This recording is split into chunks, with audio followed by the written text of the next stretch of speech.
जल संधि को लेकर भारत के खिलाफ तीखा रुख अपनाया है। पाकिस्तान के जलवायु परिवर्तन मंत्री मुसादिक मलिक ने भारत को धमकी देते हुए कहा कि अगर पाकिस्तान के हिस्से का पानी रोकने की कोशिश की गई तो हाथ काट दिए जाएंगे। इस्लामाबाद में सूचना मंत्री अताउल्लाह तरार के साथ संयुक्त प्रेस कॉन्फ्रेंस के दौरान मुसादिक मलिक ने आरोप लगाया कि भारत पाकिस्तान के हिस्से का पानी रोकना चाहता है। उन्होंने कहा कि पाकिस्तान अपने जल अधिकारों से किसी भी कीमत पर समझौता नहीं करेगा। वहीं सूचना मंत्री अताउल्लाह तरार ने कहा कि सिंधु जल संधि कानून रूप से आज भी लागू है। उनके मुताबिक भारत इस संधि को एक तरफा ना तो स्थगित कर सकता है, ना खत्म कर सकता है और ना ही इसमें कोई बदलाव कर सकता है। उन्होंने कहा कि अंतर्राष्ट्रीय कानून के तहत पाकिस्तान के अधिकार पूरी तरह सुरक्षित हैं। पाकिस्तान अब इस मुद्दे को अंतर्राष्ट्रीय मंच पर उठाने की तैयारी में है। मंगलवार को इस्लामाबाद में सिंधु जल संधि पर पहला अंतर्राष्ट्रीय सेमिनार आयोजित किया जाएगा। इसमें कानूनी विशेषज्ञ, जल विशेषज्ञ और कई विदेशी प्रतिनिधि शामिल होंगे। इस सेमिनार में संधि के कानून और तकनीकी पहलुओं पर चर्चा की जाएगी। इससे पहले 21 जून को पाकिस्तान के रक्षा मंत्री ख्वाजा आसिफ ने भी भारत को चेतावनी दी थी।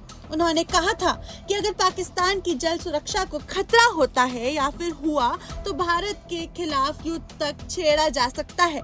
हालांकि उन्होंने ये भी स्वीकार किया कि इस पूरे मामले में हाल के सभी घटनाक्रमों की उन्हें पूरी जानकारी नहीं है।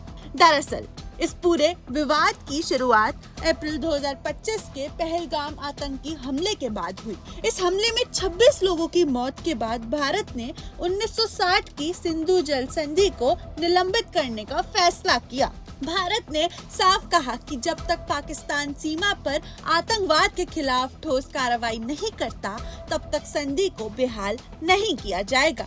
सिंधु जल संधि पर 19 सितंबर 1960 को भारत और पाकिस्तान के बीच कराची में हस्ताक्षर हुए थे। इस समझौते में विश्व बैंक ने मध्यम की भूमिका निभाई थी। इसके तहत सिंधु नदी प्रणाली की 6 नदियों के जल बंटवारे का ढांचा तय किया गया था। रावी, ब्यास, सतलुज का उपयोग भारत को मिला, जबकि सिंधु, झेलम और चिनाब का अधिकांश जल पाकिस्तान के लिए निर्धारित किया गया। पाकिस्तान की कृषि और अर्थव्यवस्था काफी हद तक सिंधु नदी प्रणाली पर निर्भर है। देश की लगभग 90% सिंचित खेती का पानी इन्हीं नदियों से आता है। यही कारण है कि सिंधु जल संधि को लेकर पाकिस्तान लगातार आक्रामक रुख और इसे अपनी जीवन रेखा बता रहा है। फिलहाल तो सिंधु जल संधि को लेकर दोनों देशों के बीच बयानबाजी तेज हो गई। एक और पाकिस्तान इसे अंतर्राष्ट्रीय कानून का मामला बता रहा है, तो दूसरी ओर भारत आतंकवाद के खिलाफ अपने सख्त रुख को कायम कर रहा है। अब देखना होगा कि आने वाले दिनों में ये विवाद कूटनीतिक स्तर पर सुलझता है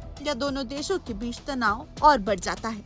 आपको क्या लगता है कि तनाव बढ़ेगा या फिर ये मामला सुलझ जाएगा? अपनी राय हमें कमेंट सेक्शन में जरूर बताएं। आप देख रहे हैं one India Hindi. One India को सब्सक्राइब करें और कोई भी अपडेट मिस न करें। अभी वन इंडिया ऐप डाउनलोड करें।